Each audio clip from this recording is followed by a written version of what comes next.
सांगली 4 तास अंधारात रात्री उशिरापर्यंत दुरुस्तीचे काम सुरू होते.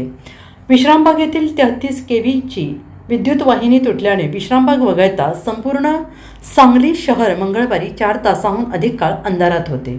रात्री 10:30 पर्यंत या वाहिनीच्या दुरुस्तीचे काम सुरू होते आणि त्यात उकाड्याचे दिवस असल्याने सांगलीकर चांगलेच हैराण झाले होते.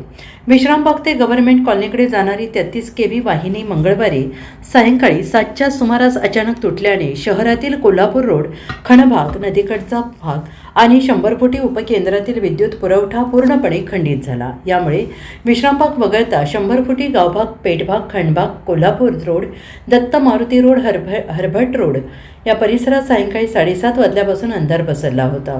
वीज वितरणाने याची तात्काळ दखल घेत विश्रामबाग येथील वीज वाहिनीच्या दुरुस्तीचे काम हाती घेतले होते.